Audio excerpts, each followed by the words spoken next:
আমি নিজে ব্যক্তিগতভাবে আমার ফোন, আমার ওয়েবসাইট প্রতিনিয়ত কিন্তু সাইবার হামলার শিকার হচ্ছে। আপনারা যদি দেখেন প্রতি মিনিটে আমার যেটা অফিসিয়াল ফোন নাম্বার, অস্বাভাবিকভাবে ফোন কল আসছে।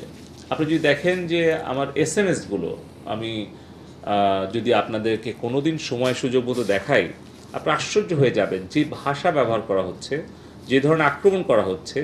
এটা কোনো আমাদের সাধারণ প্রবাসী ভাই বোনরা এটা বলবে না। কারণ আপনি দেখছেন যে সৌদি আরবে ২০-২৫ জন বিএনপি জামাত শিবিরের চিহ্নিত সন্ত্রাসী, তারা কিন্তু সরকার বিরোধী স্লোগান দিল বাংলাদেশের বিরুদ্ধে, কিন্তু সৌদি আরবের আইন ভঙ্গ করার কারণে তারা কিন্তু গ্রেপ্তার হলো।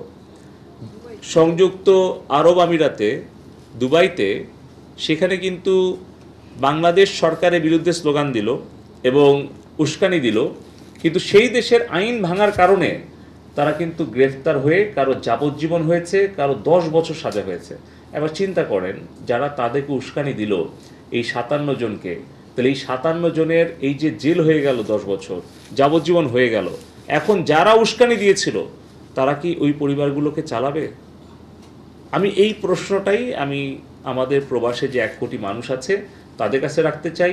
সে কারণে আমি বলছি, একই ধরনের কিন্তু ঘটনা ঘটতে পারে যখন সোশ্যাল মিডিয়াতে তারা যখন কোনো কন্টেন্ট শেয়ার করছে, কোনো একটা বীভৎস ছবি কিংবা কোনো একটা বানোয়াট বা মিথ্যা গুজব, সেই দেশের আইন অনুসারে যদি তারা গ্রেফতার হয় সিঙ্গাপুরে বা দুবাইতে কিংবা লন্ডনে বা আমেরিকায়, কানাডায়, তখন কিন্তু ক্ষতিটা সেই ব্যক্তির হবে, সেই পরিবারের হবে, দেশের হবে। কারণ ইউএই বাংলাদেশের কিন্তু ভিসা বন্ধ করে দিয়েছে।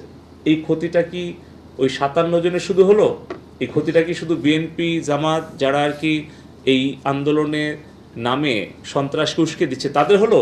পুরো দেশের মানুষের কিন্তু 17 কোটি মানুষের হলো। তাই আমি সংবাদ মাধ্যমের, গণমাধ্যমের আমাদের বন্ধুদের মাধ্যমে আবারও অনুরোধ করতে চাই যে সত্য মিথ্যা আগে যাচাই করবেন, তারপরে আপনারা আপনাদের সোশ্যাল মিডিয়াতে কোনো প্রতিক্রিয়া বা কোনো শেয়ার বা কোনো কন্টেন্ট আপলোড দিবেন। না হলে কিন্তু একদিকে যেরকম ব্যক্তিগতভাবে আপনারা ক্ষতিগ্রস্ত হবেন, দেশ ক্ষতিগ্রস্ত হবে, পরিবার ক্ষতিগ্রস্ত হবে, সামগ্রিকভাবে কিন্তু দেশের অর্থনৈতিক ক্ষতিগ্রস্ত হবে।